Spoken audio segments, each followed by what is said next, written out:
Attention, the following video is going to totally kick ass. If you enjoy any of it and or have a large penis, please click the like button below. Enjoy. Hello everybody, KWarpSpeedy here, and a lot of people were requesting that I did a class setup video on how to ninja defuse and what the best class is for situations like being sneaky, ninja defusing, and other stuff like that. So let's get to it. The class I use is this one right here. There's so many things you can do. It's basically all up to your preference, and you can change it up every single game you want to try it, do whatever you want. But this is currently the class that I'm using. I'll go through it for you. So our primary, what you guys can do is hit X and completely get rid of your primary if you want. It doesn't even matter. If you want to run around with just a knife, that's fine. Personally, I like to have a primary on at least so I can shoot people. At least gives me the ability to kind of kill someone if I want to. And I like to have the suppressor on there. As for the secondary, I like to just get rid of it. It gives me an extra spot for a perk or something like that. Personally, I hardly even use secondaries, even when I'm playing normally. So for me, it just gives me an extra point to put something else on my class. Up here for perks, Ghost isn't completely necessary, but it definitely does help. If you guys do not know, Ghost allows it so you cannot be detected by UAVs while moving. So most people who ninja defuse sit still and wait for someone to come get the bomb. So if the enemy has a UAV, you're going to be on it. Now, what I like to do is run counter UAV in my kill streaks. If I do have a kill streak and I hear a UAV's up, I call it in. Otherwise, what I do is just hope that they don't call in a UAV. So it's pretty much just all luck. Ninja defusing never really was too much about skill. It's mostly just being lucky and putting the time in to try to get a few. Another thing Ghost is really nice for is you cannot be detected while planting or defusing the bomb. So as long as that bomb's in your hand, you do not come up on the radar, which is very nice. Definitely helps. Now another thing you can use is Blind Eye. I personally don't use it because it just makes it so you're undetectable by AI controlled air support. And typically in Search and Destroy there isn't too much air support. So occasionally you might get around where you're a little mad and wish you had Blind Eye on, but it hardly ever happens, so I usually don't like to waste a perk on it. As for the second perks, we have Cold Blooded. It's pretty much the only one here you really need, and it just makes it so you're resistant to targeting systems, and it also makes it so there's no name or red crosshair when you're targeted, so a lot of people might just think you're a dead body, and Cold Blood is pretty much a must, just to make sure your name doesn't come up. As for perk 3, I use perk 3 Greed down here as my wild card. It allows me to have 2 perks.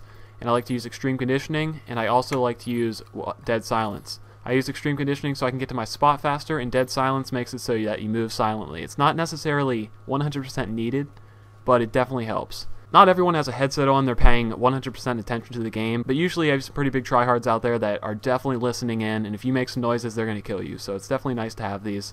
And again, this isn't the end-all only ninja defuse class out there. There's definitely other perk combinations you can use, but personally these are the easiest ones to do it with. And then I also have the throwing knife one just because I love it. If you guys want to take away the throwing knife and take away one of these concussions and you want to, go down here and hit perk 1 Greed, go up here and add Blind Eye, then boom, you have Blind Eye. Personally, I don't think Blind Eye is that necessary that you need to waste 2 points on it.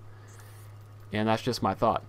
So anyway, back to how I did have my class here. We have the Combat Axe. That's just in case I want to do a statue defuse and there's no real good spots to lay down at.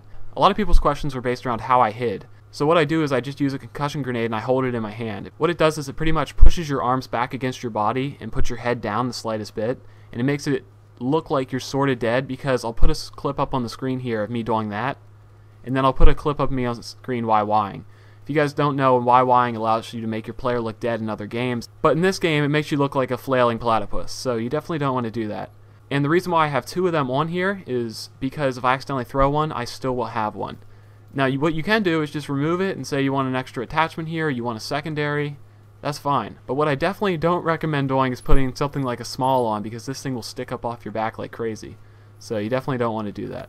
A lot of people are always asking me how hard it is to ninja defuse. I personally don't think it's too hard, but once you try to get fancy with it, it's what I like to do when I make my videos. I like to take like a big riot shield out and pretty much try to be flashy with it. Like getting a ninja defuse by itself isn't the hardest thing in the world, but if you're trying to make it special and you want to have a big riot shield on your back and try to hide with that or somehow get a ninja defuse like that, then that's what you're going to do. So it's all about how you feel and how comfortable you feel with it. If you just want to get a few ninja defuses under your belt and do some pretty simple ones, then go for it. If you want to start picking up the bomb, spinning in circles with the gold riot shield on your back and draw a lot of attention to yourself, you might be able to pull it off, but usually you're not going to be able to, especially if the other team's good. Overall, ninja defusing usually comes down to how bad the enemy team is, and if you find a really bad enemy team, then you're going to have a good time. So let me set up my class here, and I'll go into a game, and I'll show you guys tips for picking spots, and we'll get started. Alright, so here we are in Search and Destroy. This is a match on drone here. If you guys are familiar with this map, this is one of the more popular Search and Destroy maps that I keep getting put in.